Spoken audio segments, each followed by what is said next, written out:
Vous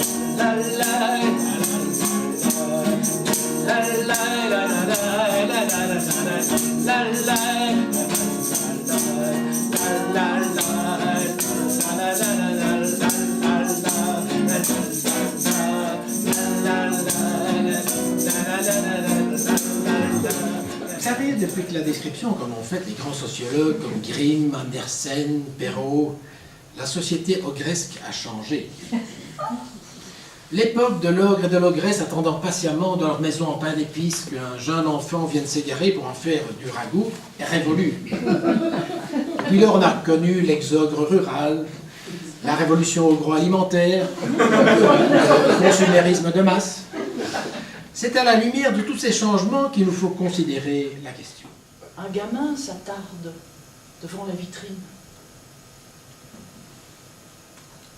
Oh, il n'a pas bonne mine. Il est si maigre qu'un coup de vent pourrait l'emporter, surtout le vent qu'on a eu ces derniers jours.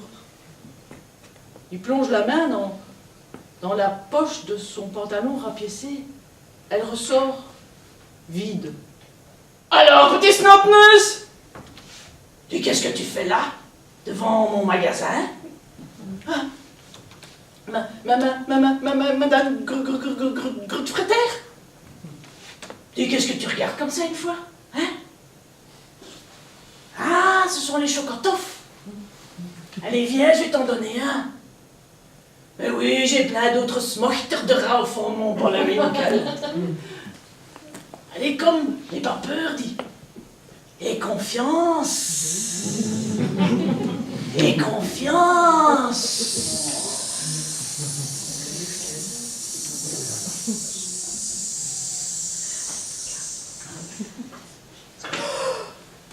L'âme de Fonske est aspirée par la grande bouche. Autour de lui, les planètes acidulées, les étoiles guimauves, les galaxies barbe à papa, tourbillonnent, virevoltent, dansent.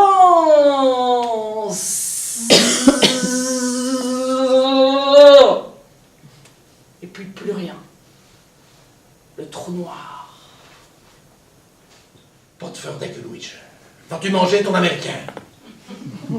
Je t'ai déjà dit que si tu mangeais pas toute ta viande, tu allais devenir un ogrichon rachitique. Du bon américain de chez Krollreuth. Écoute, mon camarade, tu vas rester devant cette assiette. Et tant que cette assiette n'est pas vide, pas de dessert, pas de télévision, pas de jeux vidéo, hein? Tu m'entends?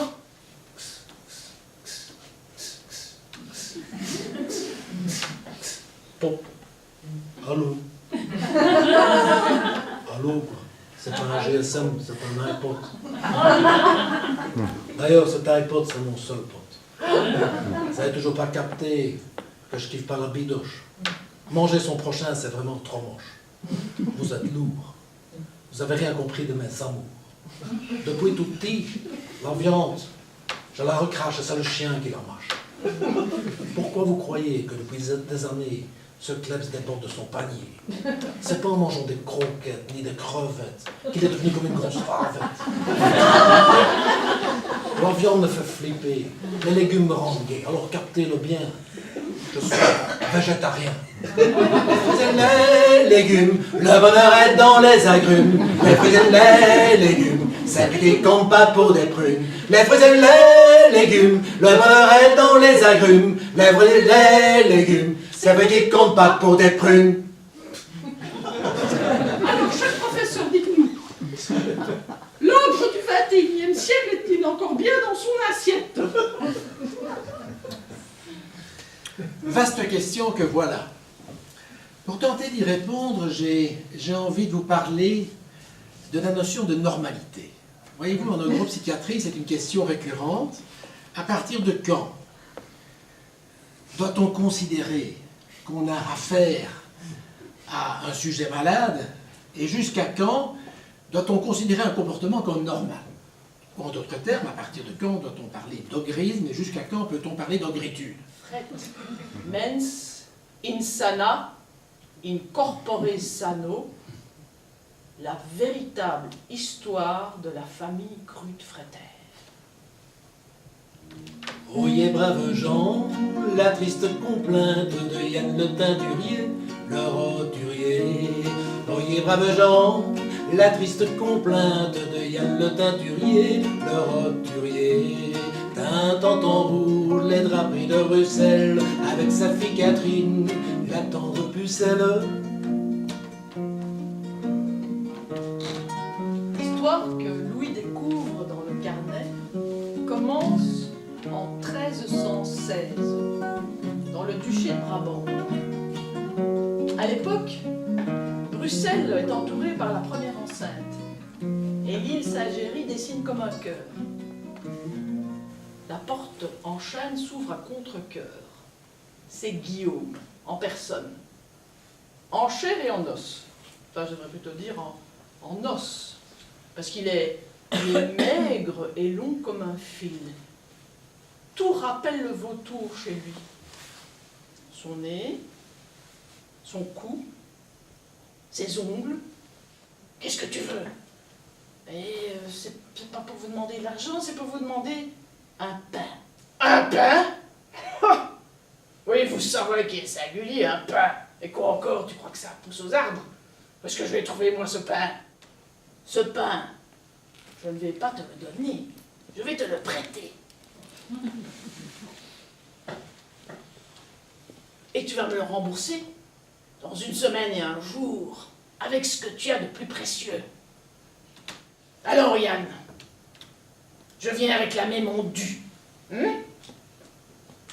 Tu dois me rembourser. Yann, n'oublie pas, avec ce que tu as de plus précieux.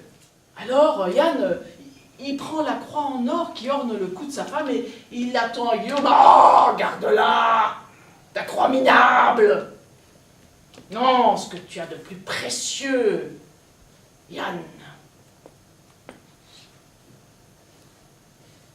Et les yeux de rapace s'attardent sur les parties charnues de Catherine. Trois petites vieilles sont assises sur un banc public, banc public, banc public, en toisant de leur regard oblique les passants honnêtes. Trois petites vieilles sont assises sur un banc public, banc public, banc public. C'est vrai qu'avec leur regard de pique, elles ont pas l'air bien sympathiques.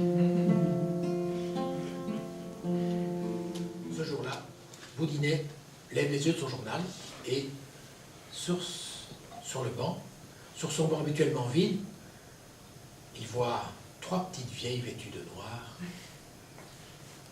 qui s'y sont installées. Alors ce qui est étonnant, c'est que non seulement les petites vieilles n'ont pas hésité à s'asseoir sur ce banc maculé de crottes de pigeons, mais c'est que les pigeons eux-mêmes semblent être parfaitement indifférents à la présence des petites vieilles. C'est ainsi que sur le chapeau de la première trône un pigeon, avec un petit monticule de crottes de pigeons sur son chapeau noir. Sur l'épaule de la deuxième, un pigeon avec son immonde carte de visite qui dégouline sur sa main. Au fil des heures, au fil des jours, les petites vieilles vont s'insinuer dans les préoccupations de Boudinet. Il se demande à quelle heure est-ce qu'elles arrivent le matin, à quelle heure est-ce qu'elles repartent le soir, est-ce qu'elles vont venir aussi quand il pleut et quand il neige. La cloche sonne, 19 heures. Boudinet regarde, le banc est vide. Il s'est laissé subjuguer par cette petite vieille, hypnotisé. Alors cette fois-là, Boudinet se dit, cette fois-ci, c'en est trop. Il faut tirer cette affaire au clair. Et enfin, arrive le moment tant attendu. Les petites vieilles se lèvent de leur banc. Boudinet prend son parapluie, les initiales AB, Alphonse Boudinet. Il sort dans la rue. Et là, il se rappelle la rubrique détective du journal. Attention, la filature. Ne jamais regarder la tête, toujours regarder les pieds. Jeune fille orpheline, pauvre, sans amis, cherche homme sérieux et travailleur pour engagement durable. Alors Jeff y répond à l'annonce. Il donne rendez-vous à la jeune fille au parc et il la dévore. Des yeux. Janine descend les escaliers, elle cherche l'interrupteur à tâtons, elle allume. Et là, Dans un coin de la cave, une énorme garde-robe. C'est bizarre ça, une garde-robe dans une cave. Alors elle ouvre la garde-robe et... Ah! Des femmes pendues. Beau verre tendre d'un gratin de brocoli, les saveurs fines d'un beau bouquet de salsifis, Petits pois et carottes, épinards, aubergines, les tomates et gourgettes. préparés en tagine, les fruits et les légumes, le bonheur est dans les agrumes, les fruits et les légumes, c'est vrai qui compte pas pour des prunes, les fruits et les légumes, le bonheur est dans les agrumes, les fruits et les légumes, c'est vrai qui compte pas pour des prunes.